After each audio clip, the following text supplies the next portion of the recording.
Thank you. My name is Eric Janoski, and as Nikki said, I am the program director for the Ashland campus of Dragonfly Transitions.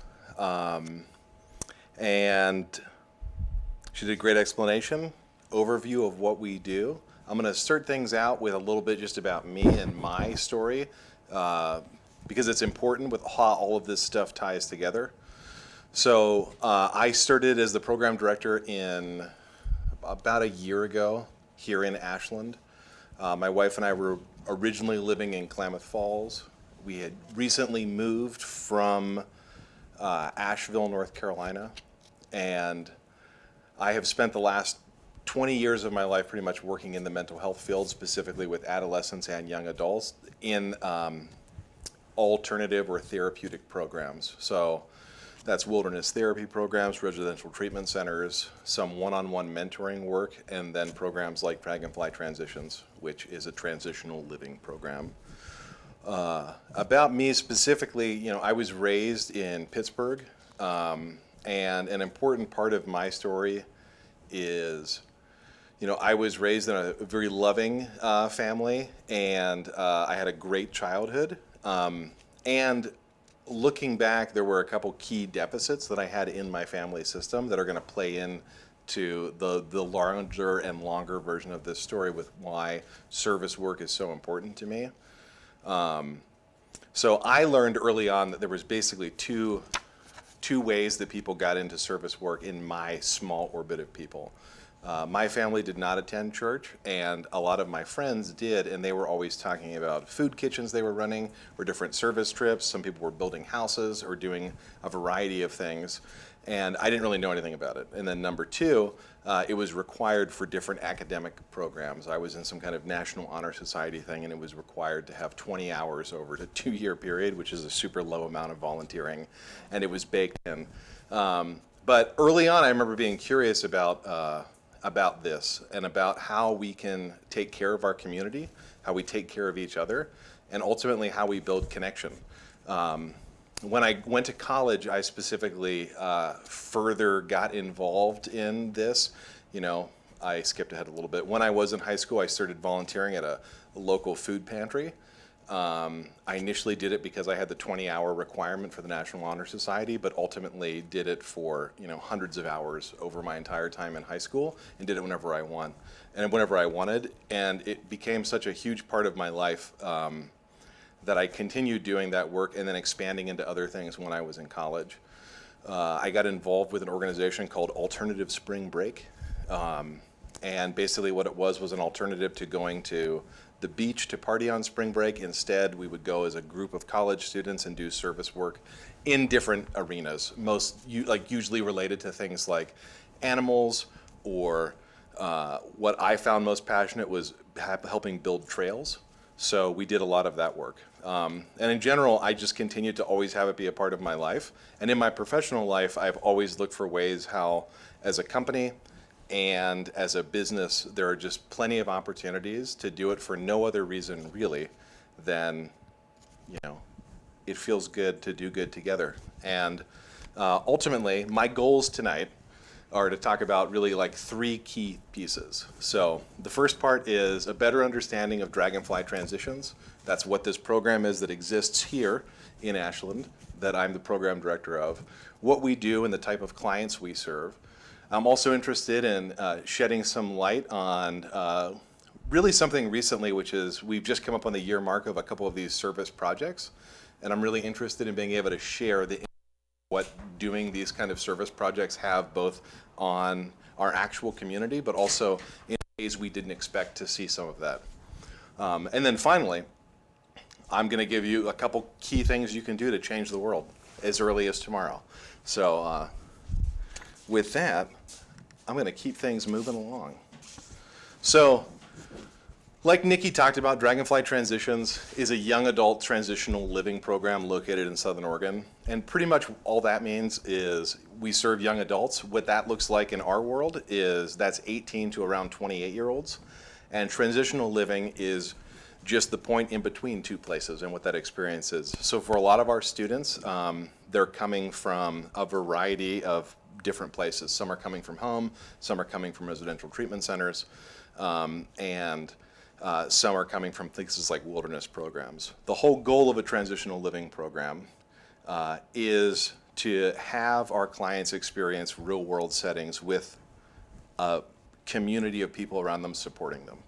So what that looks like is we have a progressive phase system. That's just a way they mark their time in the program. Typically our clients come from anywhere in the world, and they're typically here in Southern Oregon, in Ashland specifically, for between 15 and 36 months.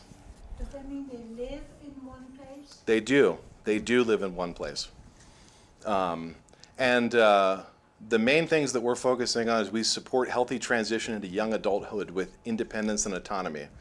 So while they're in our program, they start to experience things. They start out living in our house, and then by the end of a 9-month period, they've found their own apartments. They're working on our phase program, which is a series of questionnaires, checklists, different goals they should meet in the time, and then they're enrolling at classes at SOU or Rogue Valley Community College, and then they're working here, and a lot are staying here in Southern Oregon.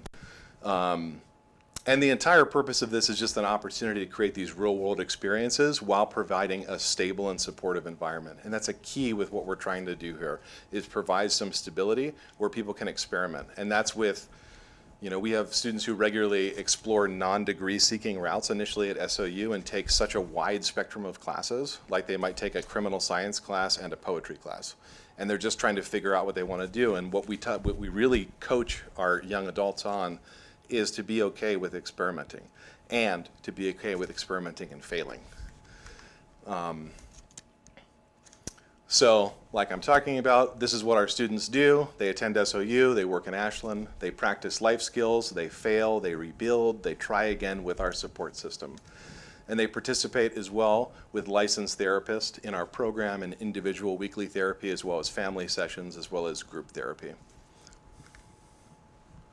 And this is nearly impossible to read, but there's nothing I can do to make it any better. This is the best version I found. But this is just an example of what our programming looks like in Dragonfly. This is a Monday through Sunday, full week.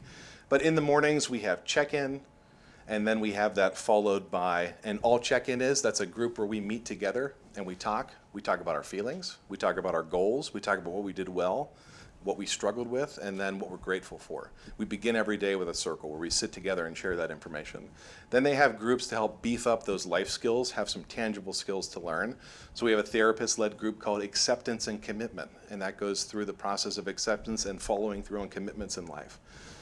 We have a group called Radically Open DBT, which is a newer form of dialectical behavioral therapy that's specifically designed for people who are like type A personalities, or people who really struggle with letting go. Then we have a group called Me, Myself, and Why, an exploration group around identity.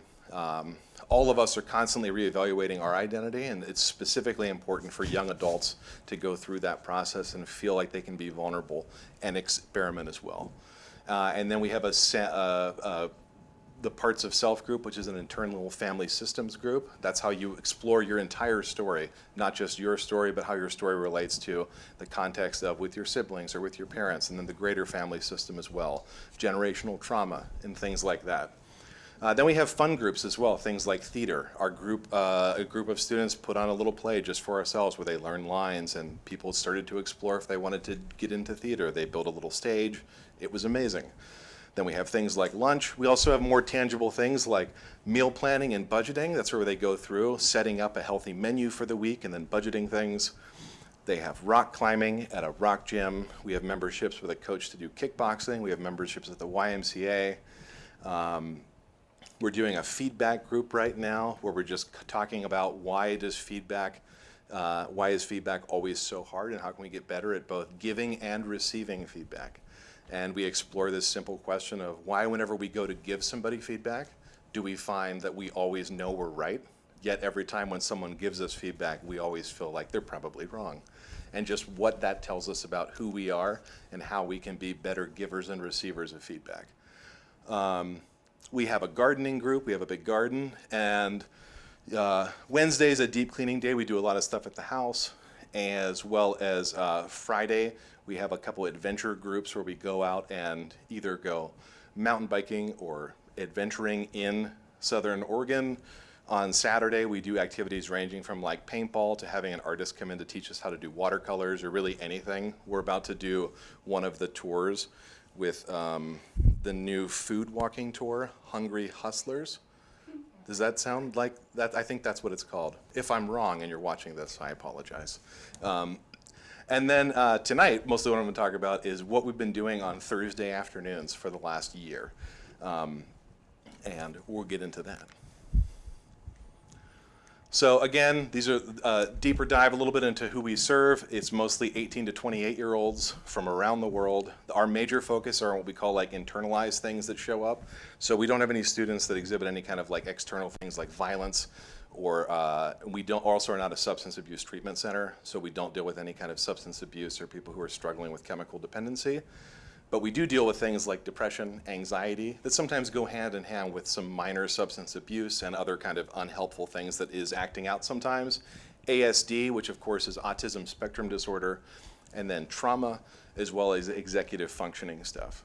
And as I said before, our clients are coming from all over. Primarily, they're coming directly from home. So these might be students who tried to go into college. They lived in San Francisco. They got into a school there.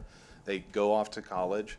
And then during the pandemic specifically, you know, it became hard to do a lot of this stuff that already was hard. A lot of this stuff got even harder. So experiencing college on the first time, maybe while you already have something like underlying severe depression or anxiety, and then you weren't able to be successful.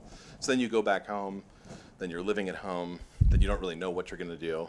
And then a program like Dragonfly can help you get back on your feet. We also have students that are more clinical that come from, they've already been through the treatment world. They've gone to residential treatment centers, which are basically like a boarding school kind of situation. But they'll be living there, but they'll be doing more therapeutic work than solely academic work. And then some students come from hospitalization, as well as wilderness therapy, which is exactly like what it sounds. Students are going backpacking in the desert of Utah or Idaho, or in the southeastern part of the United States for 6 months, living out of a backpack, and then starting their life over again. So it's profound, interesting, and fascinating, powerful work. Yes? Do you ever take people who are homeless? We do not typically take anyone who is homeless. We have had students who have experienced homelessness at various times in their life, but we are a private pay company. Insurance does cover it. This is kind of like our mission statement, as well as something that me and the students created with looking back over the last year. And I believe that we have a mission, and this isn't just Dragonfly, but this is everybody. So we all have this mission and responsibility to not only serve our clients and families, but to also have a positive and intentional impact on our local community. And our goal is to foster good stewardship among our students. You know, we have these life skills groups where we talk about the importance of giving back, of being engaged in your community. And for me, the only way I understand how to do that with students, with my employees, is to, you know, walk the walk if we're going to talk the talk. So if we're going to foster good stewardship with our students, we want to lead by example. And we need to maintain a deep respect for human beings, animals, and nature inside and outside of our company and in the community which we live. We must exemplify the values of kindness, compassion, and respect for everyone. And we believe that these core values build loyalty, and that loyalty leads to longevity. And for us, that's the appropriate length of time for a student, meaning that people aren't discharging early because they feel like it's not doing anything for them, but people that are staying here in the community, and that we can better serve our families. And the more we do long-term work, and by leaning into these kind of, you know, what I've heard other people describe as like woo-woo mission statements for a business, being compassion, kindness, and respect for everyone, that it actually does lead to the business running a lot more smoothly.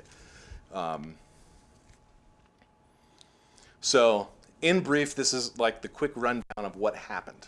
So in the summer of 2021, I had a staff who came to me and said they've met some people through another service organization, and they're running a community meal in Lithia Park every Thursday at 3:30, and they don't have anyone helping to support it in any kind of way. They were interested in if we had any fresh people who wanted to help serve. And it basically started with 3 of us one day going down, and then we talked about it as a team, and we all decided, let's try this for a term. And we follow the same term calendar as SOU, so we're looking at like a 12-week term. And since 2021, we have continued. This was in June, all that summer, at 3:30 on Thursdays, we would go to Lithia Park and help set up and serve food to people without housing or facing food scarcity here in Ashland and Jackson County. So after we did it, we had it as an official group, so that sheet I was showing you with the different groups, it's locked in at that 3:30 spot. We continued to offer it in the fall and the winter and the spring, and then in the spring, this spring term of 2022, we added a second group, which is healthy cooking, which we're specifically, whenever we go, our students will not take requests, but kind of take requests about what are you interested in having served here? And then we'll tackle it, trying to do a vegetarian or a vegan option of it, and actually specifically preparing food in the house, baking things, cooking things, and then bringing them to this community meal. And it still happens. Anyone is always welcome to join. At 3:30, we meet in Lithia Park by like the band shell, the closest garbage can where you can see the band shell, and there's a parking lot. Now what really happened? So this is the stuff that fascinated me, and I could feel it coming. And I could remember back, as I talked about in the beginning, being a child and being exposed to working in a food pantry, and this feeling of like, this feels really good. Why does this feel really good? And I want to keep doing this. So since August 2021, our staff and students have spent over 150 hours volunteering in Lithia Park. It's expanded to a food pantry, and then other organizations are branching out with us to also do things that are helpful and impactful to the community. We've served over 1,500 individuals over the last year who are currently facing houselessness and food scarcity in Jackson County. These 15 individuals have not only been served nutrient-dense and good-tasting foods, they have also benefited from being seen, cared for, and communicated to in a judgment-free manner. By engaging in direct action with our local community, we have not only elevated their lives, but have also elevated the lives of our students and employees. The act of service has strengthened not only our greater community, but we have also seen a marked change in our staff culture, as well as in our therapeutic relationships with clients. And I talk to a lot of other program directors who run similar organizations. I'm in a couple organizations and we're sharing stories. And things kept running along really smoothly despite different students coming in, facing staffing shortages. And for the first few months, I couldn't figure out what I was doing differently. And I could be wrong, and this could be completely off point. This isn't based on science. This is based on real world data that I'm experiencing. But there was something about, regardless of how crazy our week was, for students or staff, once 3:30 came, all of that stopped, and we got to lean into doing something that was utterly selfless. And in that act of doing something that's completely selfless, we're instead given this gift of feeling hyper-connected to our community, doing direct action, especially in a world where sometimes it can feel like there's a lot of crazy things happening outside of my control, or there's so much bad. What is my one little drop going to do? But being able to directly do something as simple as hand somebody some food and say, have a good day, or yes, I still have some coffee, or have a nice day, and just the kindness, what that brings, and what I believe will elevate all of us. And as I mentioned, we added this healthy cooking group. Most importantly, though, all of my staff and students, I do reviews at the end of every term about what groups they liked, what groups they didn't like.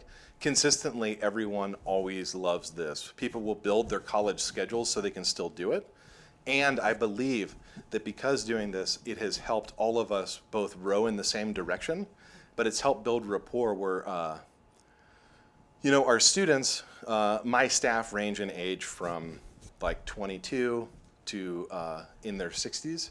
So it's a full range, but the ability of rapport being made with the students, the relationships that we have with them in a professional therapeutic sense, I've seen a marked improvement whenever we get to do these things that we work side by side, focusing on a community-oriented thing, doing something direct. That again, all that, it's like a restart button every week to just be like, oh, it doesn't have to be this complicated. I can just be kind and do. So and then this spread. So after we started doing it, then I started being like, oh, there's other things I want to do. So then it expanded. People were excited. They're like, will we serve another meal? And then people were like, what if we do something that's not necessarily people first, but let's do nature first, but is ultimately people first. So in a few months ago, we adopted North Mountain Park, which was the only non-adopted park in Ashland. And we are currently hosting 4 trail day cleanup parties with students and staff and anyone else who wants to come. We did the first one in May, and it was a great success. We cut back a bunch of blueberries that were growing along the stream. I did learn that, or blackberries, thank you. We cut back the blackberries, which I learned that a dead blackberry bush is like one of the most dangerous fire propellants in an area where wildfires rage. So I didn't know that. But the city of Ashland, their Parks and Recreation Service has been fantastic. And this started just because around the same time we would have students who, we have a requirement in one of the phases to meet certain off-campus volunteer hours.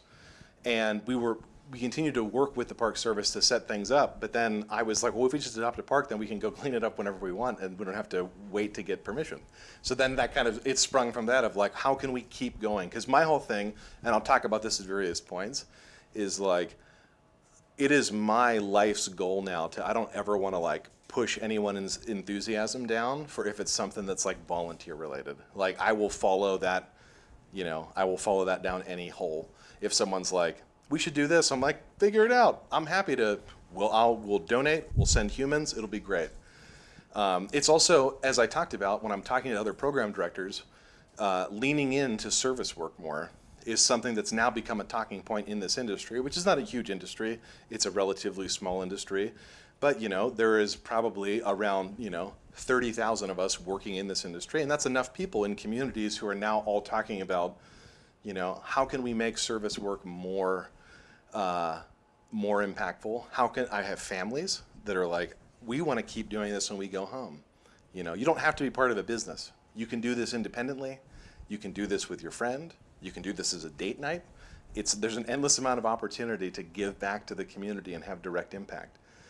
And then also, since joining the Chamber of Commerce, we've connected with several other organizations with a need for volunteers. We regularly have worked with the Oregon Shakespeare Festival as well as other entities. Just from talking about it, then people are like, oh, this sounds like people that are interested. We have a need for volunteers. And there's just almost an endless array of things that somebody can or couldn't do specifically related to service work in our community.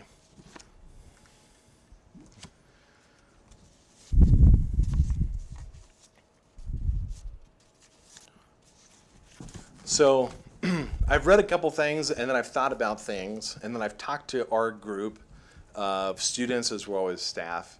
And I like to think about like service work is awesome for a lot of reasons. And I think most clearly service work is awesome and can fall under these 4 headings, which is connection and community building, being good for the mind, body, and soul, the vocational application of it, and then service work is fun and fulfilling. And in my opinion, they're all equally important, and there's probably other stuff that can be added, but generally speaking, this is where I think most of this falls into. So when I talk about connection and community building, as I talked about at the beginning, of always being on the lookout with, like I said, I wasn't raised in a family that was doing it. I was only required to do it because of this community, the academic group that I was in, National Honor Society. So I generally am not somebody who likes to be told what to do. And so I wanted to still find a way, because I could feel that impact. How can I keep connecting and keep community building? So in little ways, having conversations, whether it's a cashier. I've had this gift of, I originally was raised in the Northeast, where people don't really talk to each other in public. You rarely nod to each other. And then I moved to the South, and people wouldn't stop talking to each other. It was regular to go to the grocery store and to be in line for 15 minutes with only one person in front of you, and they're just catching up, and everything moves slow. And I don't know exactly what's going on here yet. I haven't been here long enough, but I like to think it's probably somewhere in the middle. People feel very friendly, and at times, I sometimes found that if people kept talking, sometimes I was in a hurry, and I don't always want to be behind a line for 15 minutes while someone's just catching up. But I continue to look at ways to build community, ask questions. I always ask questions. Oh, what do you do?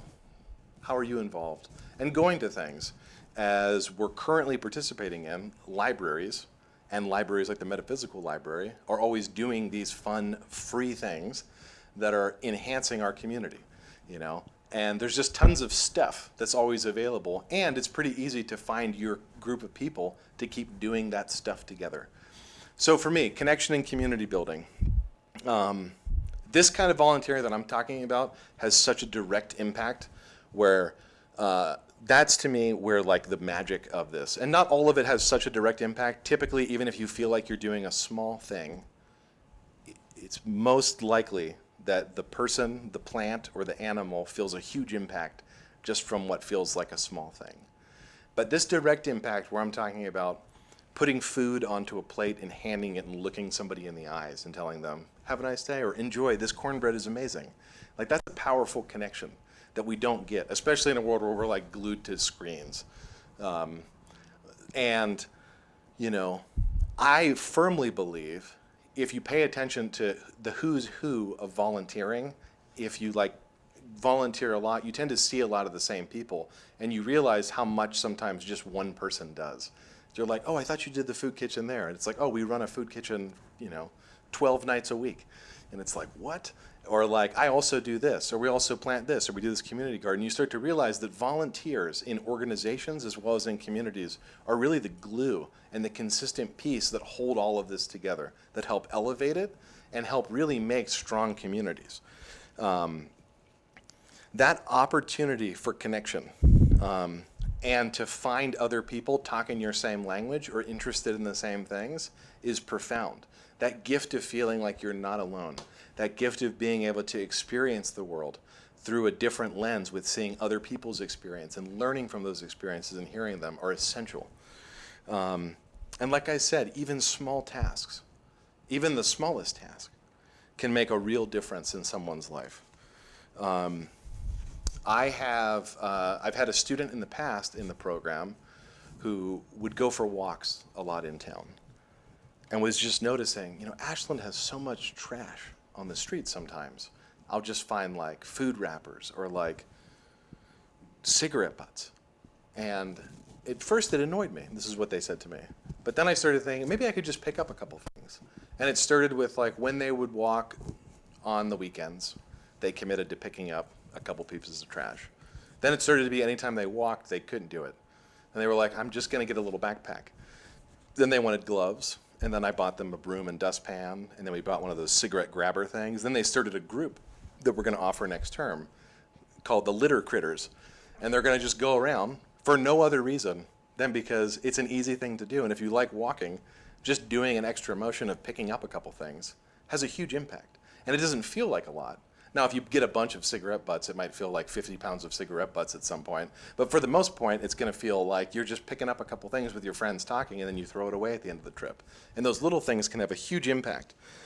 One of the other things that I really love, why service work is awesome, is because volunteering is a two-way street. So one of those slides I read talking about like, you know, there's this impact on our community, but I was also talking about like, you know, it's giving people who want food or need food or request food. It makes a little part of their lives easier. But it's equally important for that feeling that we talk about and that I've talked about. But it's also for like some really practical reasons. So because volunteering is a two-way street, it's a great way to meet new friends. I know people that like have become lifelong friends who met in service in some kind. My mother-in-law has run for the last 7 years in Nashville, Tennessee, a little food pantry called the Little Pantry That Could. And the only stories she ever tells, me or anyone, are specifically related to people that either come to the pantry or people that she works with. And these aren't just like stories like, you know, small little anecdotal things. They're deep connective stories that someone you would think she was talking about someone she's known her entire life. To talk about somebody that she would have never met unless for this opportunity, who's now become an integral part of her life. You know, it's profound. It's also a great way to explore and expand hobbies. So it can give us this whole amount of resources of things we didn't know we were into. You know, like, oh, I do like cooking, or actually I like serving. What other things could I do in service? Or I really like dogs. Maybe I should go to school to be a vet. Or just simple things like, you know, going to the Humane Society or the county animal shelter and being able to help walk a dog is the first step to buying a dog, in my experience, or adopting a dog, which is what we've done. It does some key stuff around social skills, and we're able to expand our social circles because we'll find a lot of people that are going to have similar interests than we do that are drawn to this same kind of stuff, as well as maybe people that are not, that maybe we didn't think we had anything similar with, these unlikely friends that we'll develop in it. It's going to also strengthen our ties to the community. And for me, like, I look at just like the simple leap that we went on, which was we started to do this volunteering project. Through that, we met some people. One of them was involved in the Chamber of Commerce, and then we started expanding what that was like, and then we started thinking, oh, the Chamber of Commerce is great. There's volunteering opportunities there. And then it started to spread.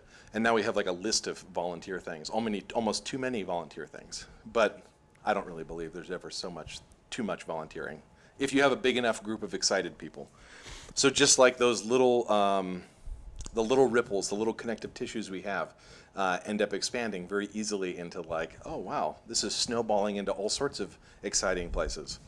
You know, one day I'm writing on a schedule, we are going to do this community meeting. You know, a year later, I'm presenting at the Rogue Valley Metaphysical Library. You know what I mean? Huge. Look at me now, Ma.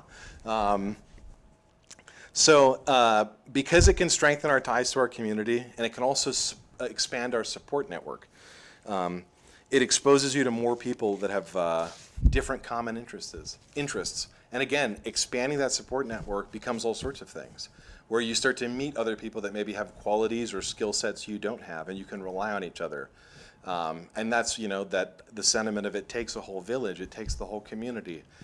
Some of us are going to be better at some things, some of us are going to be, you know, different skill sets, and they can all go hand in hand, and we can build together, you know, something that's better for all of us and for the next wave of people.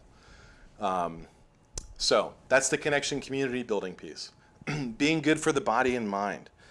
So really, really, like, simply put, like, doing service-centered work gives you like a healthy boost of self-confidence, self-esteem, and life satisfaction. By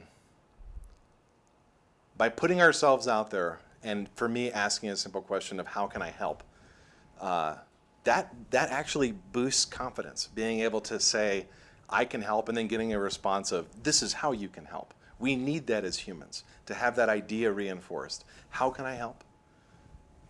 And knowing that you can. And then the self-esteem piece specifically gets tied in to we feel good when we do good. So if we're down on ourselves, typically we can look fondly on, but I have this thing outside of myself that feels good doing. It has a direct impact on my community. It has some direct ways that I can be helpful. That feels good. And then the life satisfaction, you know, that's a fancy way of saying, do I feel happy? Do I feel like I have enough? Does my cup feel full? And those are all things I think we really want. It's something I want. I want to feel satisfied with the things I do. And that also ties into this natural sense of accomplishment. So much that we do with our young adults is specifically tied around pride and identity, but that's stuff that never goes away. We always want to be able to feel like we did something and that we take some ownership and pride. I feel good. Oh, I finished this thing. That feels good. And that my identity, it's always developing. You know, at a certain age, it feels kind of concrete, but people regularly make changes in their identity all the time. And our identity is defined with how we see ourselves. And how we see ourselves, to me, is a direct impact with how we interact with the world around us.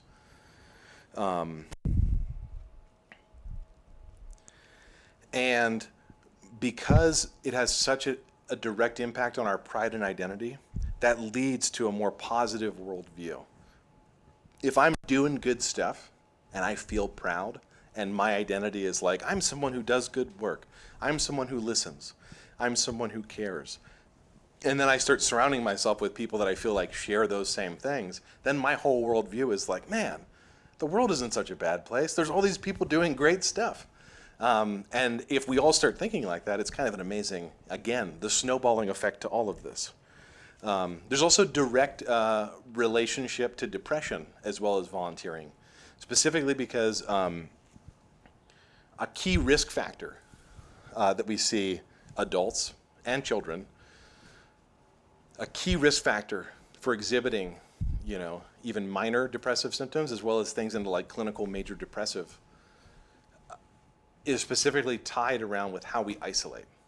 And, we all got a rude lesson in what isolation looks like over the last few years and what it does and how it slowly erodes, sometimes quickly erodes, our identity, our pride, our existence in the world, how we see ourselves.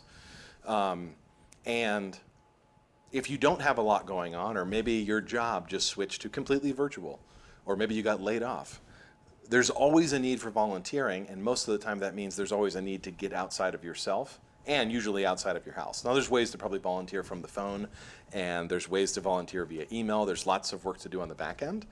But if we lean into volunteering, our risk for isolation and then risk for depression, they start to go down.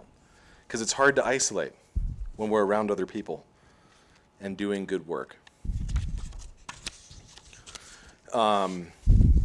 It's also important because having that solid support system that I talked about in the connection and community building part, that solid support system leads to protection also against other things like anxiety, as well as stress and also depression. That if you build up this community of people you have around you that you feel like you can rely on, it can help lower the risk, but more importantly, you might still get depressed and anxious and things will still be hard, but you'll develop some of the tools. And the best tool in my toolkit are always people that I trust and are part of my community, people I rely on whenever things are hard, people that I go to ask questions. How can I be better? How can I do this differently? How can I support you?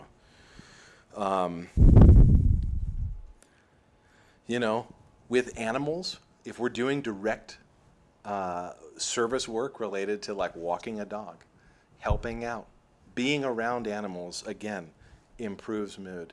Now I know that some people may have a fear or a phobia of a dog, but like for me, whenever I'm having a hard day, I have a dog, his name is Larry, he is a Bernedoodle, and all I have to do is see him, and then if he lets me pet him, or usually he knocks me over, because he's bigger than me. He puts his shoulders and they're like, they'll hit me in the face now if he puts his paws up, and he'll put his paws onto my shoulders. He's a big dog. But just being around him, I can feel my stress going down, and I can feel that connection. So spending time with animals, especially if you don't have animals. If one dog makes you feel great, 5 dogs makes you feel incredibly great. It could be a cat too. It's also really great to do service work at any age. And specifically, there's benefits to, if you're retired, getting involved in this kind of stuff if you have downtime. And I use my mother-in-law as an example. She was a retired second grade school teacher for a city school system in Davidson County, which is where Nashville, Tennessee is located. And she got involved in gardening and then the little pantry. And she does them both. And those are like the big things that she does. And she does them like, but around 30 hours a week of time committed to doing that. So it's a great way to continue to keep doing things that interest you, that feel good. And a lot of this stuff is like movement based. So it's a lot of like, if you ever volunteer for anything related to a trail or like an outdoor thing, it's almost always going to be related to weeding, digging, or like moving dug things between point A and point B. Occasionally planting, but usually they like bring in like gardening volunteer groups to do that. Usually if you're like doing the trail maintenance side, it's just digging holes, which is hard work. So it's a great hobby for anybody.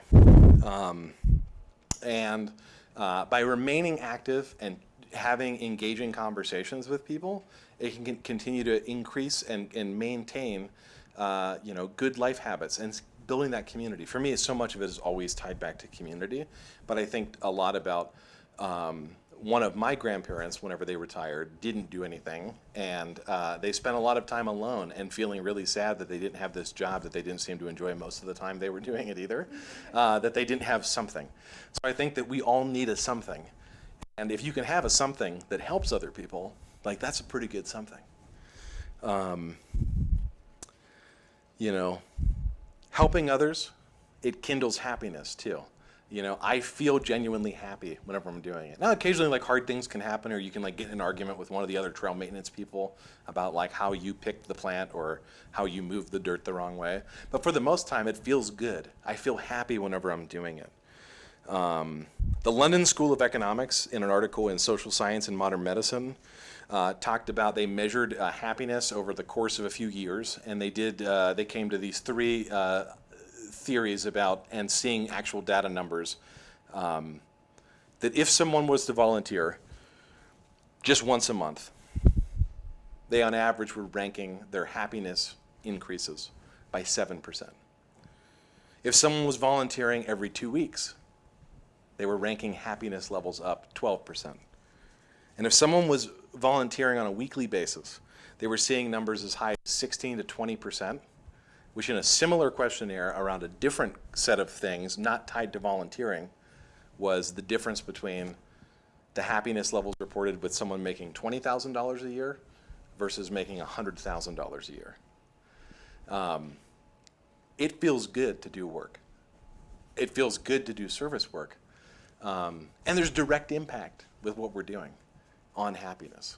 And to me, that's a huge number change. $20,000 to $100,000 feels like a huge amount of money.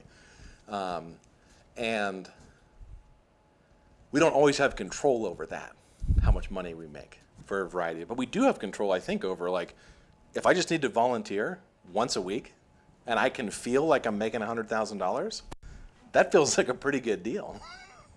Like that doesn't seem too shabby. So the next one is this vocational application. So what that looks like is that vocational application, and this is something we do a lot at Dragonfly, but it helps again for anyone engaging in the volunteer component, is you get practice developing some of these skill sets, whether they be vocational or life skills, but it also gives us this opportunity to explore maybe some things that we are kind of interested in but not ready to like jump career changes for. So like if someone hasn't spent a lot of time with animals, oh wow, then there's an opportunity to maybe I do want to go to school to be a veterinarian. Or if someone is really genuinely interested in maybe I'm thinking about being a nurse, but I haven't really spent a ton of time at hospitals before. Getting a volunteer position in a hospital will get you engaged in that world without necessarily quitting your job, whatever you were doing before, to move on to the next thing. Because there's practical skills that you're learning while volunteering, most of them translate really easily to actual job or to your personal life. So you learn things and get to experience things like teamwork. So almost every volunteering I've ever done always involves, like there's somebody steering the ship. There's usually like drivers involved. There's a lot of planning involved, but most importantly, there's a lot of teamwork involved. Someone has to call the shots. Sometimes we break into smaller groups, but it gets good experience of doing team-oriented things together as a group, which is important. We also have to be really, really intentional with our communication. And it's a great place to practice because you're meeting a bunch of different people. And I'll use what we're doing at the community meal in Lithia Park as an example of we're getting to interact with a lot of people that we probably wouldn't have talked to or seen otherwise. Some of the people we have started to recognize in town, but it's a fast group of people moving through that we're all focused on eating or serving together, and we have this amazing opportunity to communicate, And our students, most of them have never set foot in Oregon, let alone Ashland, before they arrive.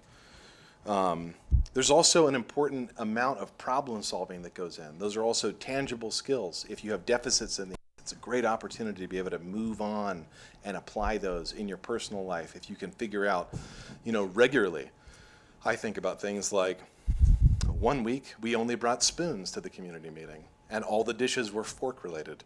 So we were like, oh, we got to get forks. So like, easy problem to solve. Someone just went and got forks. But there's a variety of problems that come up and just real world opportunities to do them in a team, to communicate effectively and practice problem solving. There's also a project planning component that's really helpful. There's also a variety of task management stuff that we're doing, as well as just organizational stuff and being organized in general. What I really like from the vocational aspect of why volunteering is so awesome is because it gives us an opportunity to try out new and novel things. And not always with the goal of like, oh, I'm gonna switch jobs or I'm interested, but just there's a lot of things that like people genuinely, never did. I've worked at various cities, counties, working with like search and rescue volunteers.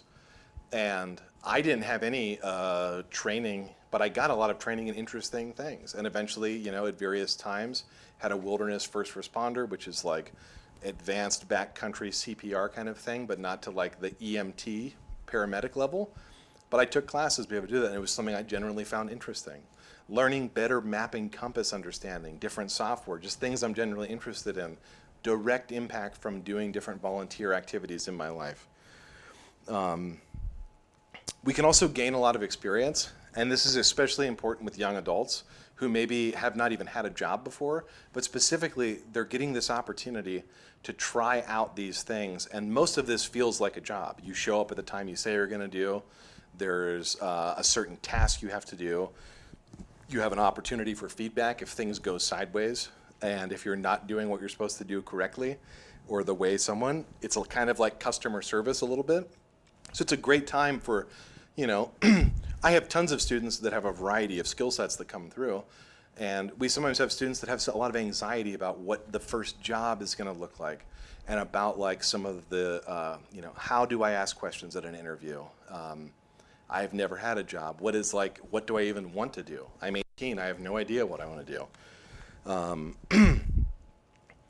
It's also an interesting way to be exposed to professional organizations that you maybe didn't know existed.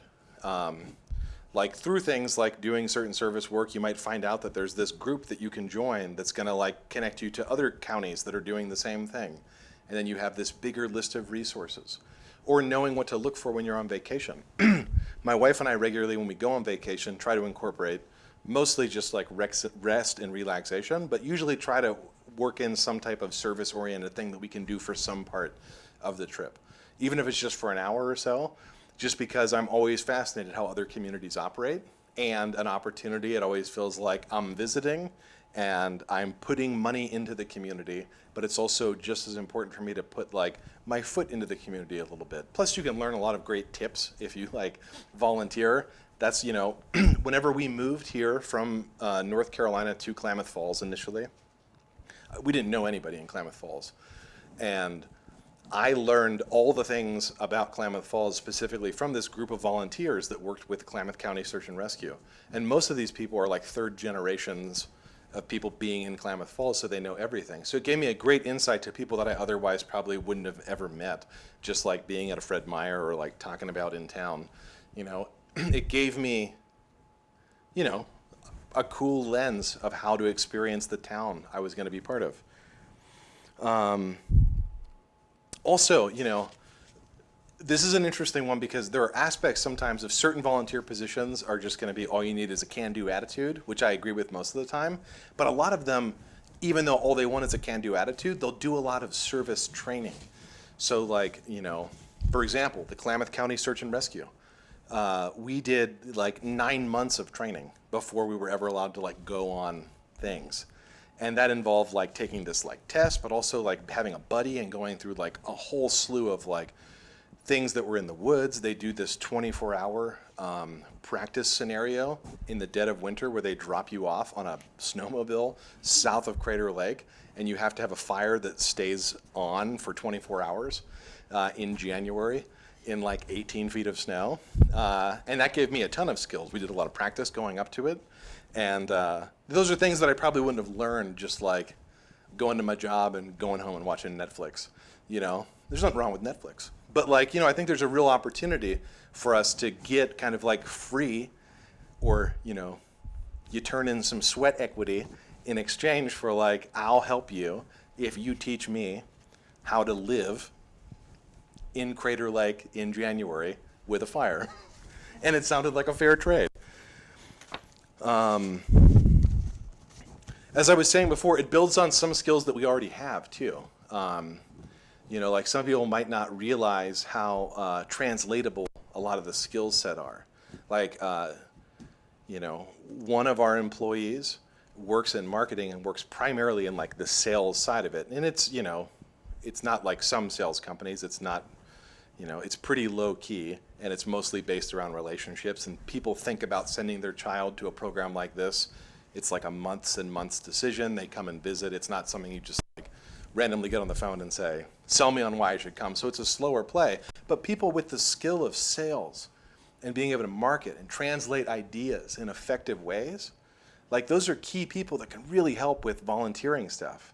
People that can be like the cheerleaders and the mascots for organizations. And like, I believe everyone has some kind of skill. Like, we have somebody who's like great using spreadsheets. That's super helpful with just helping systems get developed. Not like over systemizing things, but if information can be given in a clean, effective way, and we can track, oh, this is how much we spent on, we do this with like the meals we make and bring. We like track how much money we're spending, because I want to see like how much are we putting in and how many hours are we still putting in. And like those kind of things are important. So we continue to build on those skills, and there can be a variety of things. And some people don't realize, like, even from like a flyer for like an event, you have someone that can draw really well. This is amazing. That can be the person who makes the flyer. Everyone has something to offer. And then this is what I was talking about, like, though there is some volunteering that you get a lot of on-the-job training, even if you volunteer at the animal shelter here in Jackson County, there's like a month-long Zoom training that you have to go to every week before you're allowed to go in and like interact with the dogs. And that's all good information, I'm guessing. Our students go, they like it. I've never watched all the training, but like that's all good, like free information in exchange that's just gonna help you be a better dog owner and, maybe be a better person. So like I was saying, the only real skills anyone needs for volunteering are gonna be compassion, open-mindedness, willingness, and if you can do those things, if you can be compassionate, open-minded, and willing, you can basically sign up for anything. Now, some things have like job requirements, or you might have to have a license for certain things. And then finally, service work is fun and fulfilling. So, I've always thought it was fun. Sometimes people need a little coaching on like feel fun, or maybe you're initially just after the pizza at the end of cleaning up the park, but like you're still doing it and you're still laughing with your buddies doing it, and I find it generally a way to just, it bookends my day, it bookends my week. I look at my year as like, oh, it was great. I think about those numbers of how many people help, that my organization helps, that individuals themselves help, but also like how good it made me feel. I find it to be super relaxing and also energizing. I was telling Nikki before I got started that, we had a visitor coming onto campus for this conference in Bend this weekend. So my day began at 7:30 with breakfast. And, I have been going with work-related things and this, but I feel good, especially because I'm talking about community service, and I'm looking forward to tomorrow I'm looking forward to this Thursday because we're doing the community meeting. Like, I think about it every week about like, oh, I can't wait to get to Lithia Park and like, serve food and have fun and be out there. I believe it's a big part of renewal. I think it renews my commitment to try to do better. I think it renews my personal commitment to like not just be a bystander, but be a participant in the world I live in. And I think as local as you can do is the most important way to do it. It's the way I feel most, impassioned to do it. And I also think it helps with my creativity. It helps with my general, like, the way I feel about my work. It helps with my personal relationships, It makes me want to do good. And I chase that feeling a little bit. I chase that feeling of, like, having a direct impact. So This is how to replicate this anywhere. So this doesn't matter if you're a business, a person, an organization, or you're like in high school, or you're like thinking about doing something. I believe that if I could get us to do it, that it can almost work anywhere. And I've kind of like streamlined it down to a couple points, which are basically like you kick off any of this stuff by making an announcement. So if you have an idea or you want to do it, like if you email people, that's good. If it's your friend circle, you might do like group text, is like email or communicate some interest. And you can talk about this presentation, you know. If you want, you can talk about the ways this guy talked about how it made him feel good and happy and it helped build the community and everyone got excited about the place he worked and they kept volunteering more stuff and they were volunteering all the time and it looks fun. And then you can ask your team, family, or friends to think about areas they're interested in. And, you know, that's a great way to start, just asking questions, just communicating. What are you interested in? You know, where do you think that we could, you know, what would you like us to see us do? Wouldn't it be a fun family vacation if we incorporated this small piece of it into this? And then there's so much information out there already. There's tons of resources. And you can easily just start looking for areas of need, and there's a ton in any local community you're in. Researching areas for local community that there's need and seek out information on opportunities. Most organizations are always actively looking for volunteers for either events or ongoing things that are consistent. And then for me, like it's all about this enthusiasm piece. So if you can get your army of volunteers, whether it's just like you and your husband or your wife, or you and your dog, or maybe it's like a group of coworkers or your buddies from college, if you get them excited, it will spread quickly. And that's what we did. It started small. There were 3 students and 1 staff, but then I went the second time and I was like, this is amazing. And then I required everyone to go at least once that worked there. And then we had to start a schedule because too many of us were showing up and everyone was like trying to go at the same time. So we started spreading it out. We rotate through which staff go with the students. I believe that everyone should be invested in creating a better community.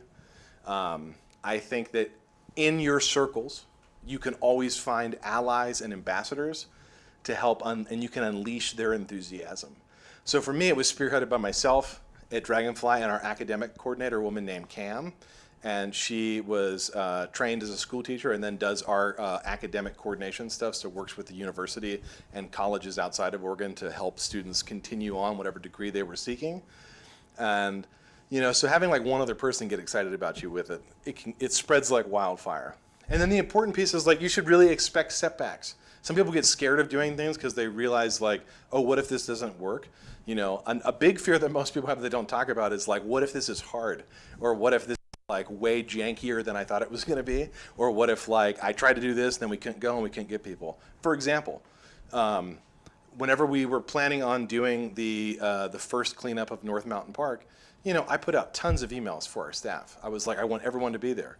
And our students showed up, and we still had, you know, even with like weeks of notice, and I talked about it at every meeting and talked about every human being I worked with about it, you know, I only had 4 additional people show up besides the staff that were scheduled to be there.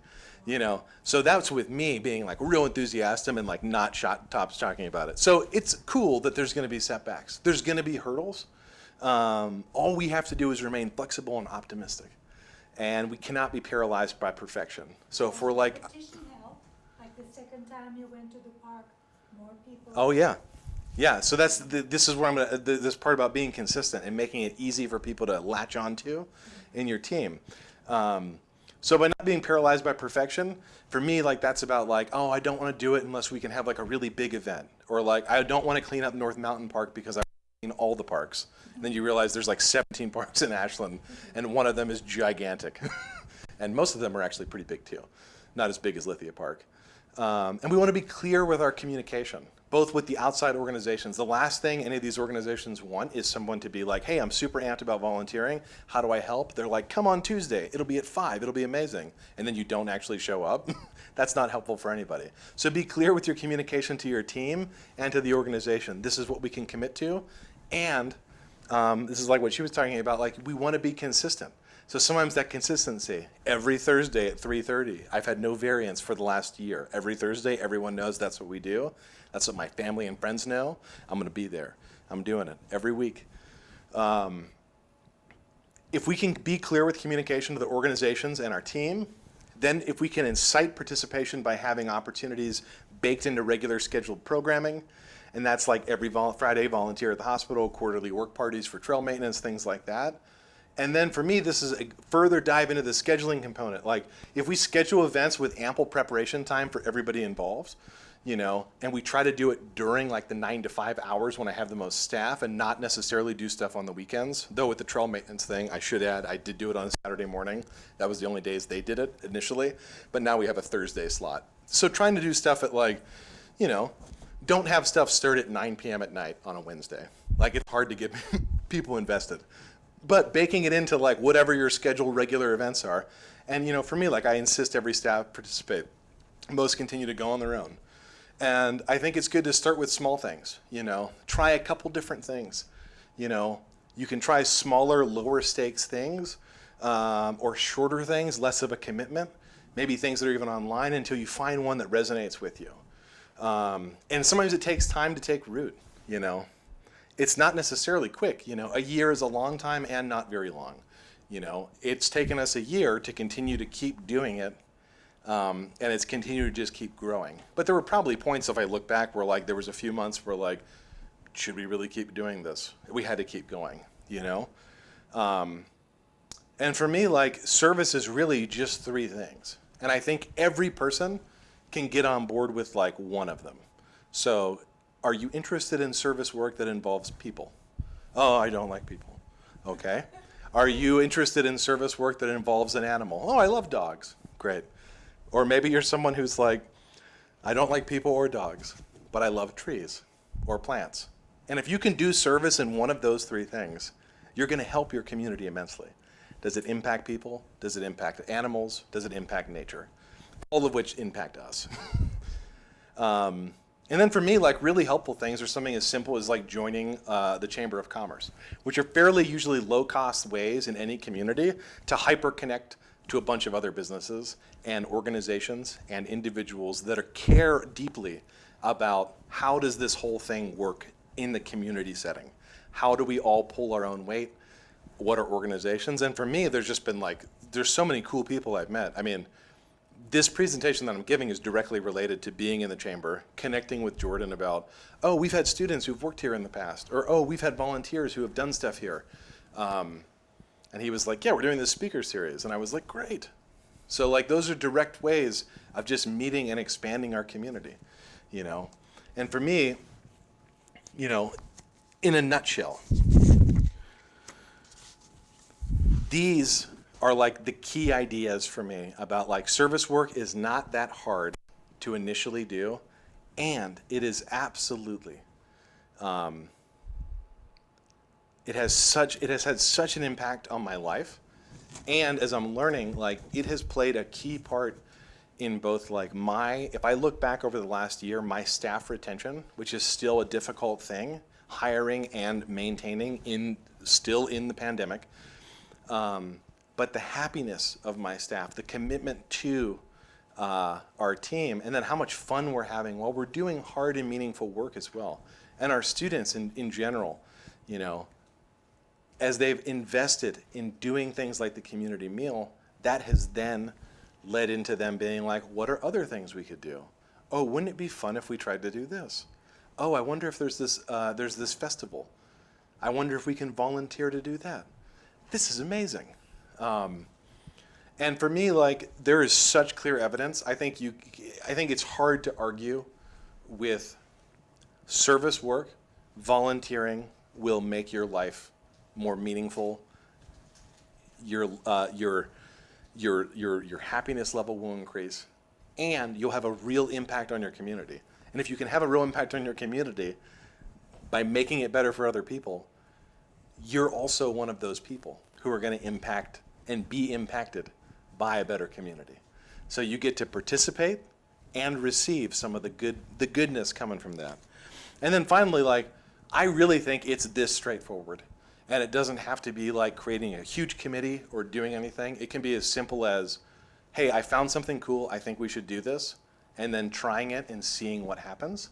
And I really believe that like at the core of this whole journey we're all on on this rock that at minimum, making better connections and building a stronger community is like the main, that's the goods, I can't think of a lot of other things.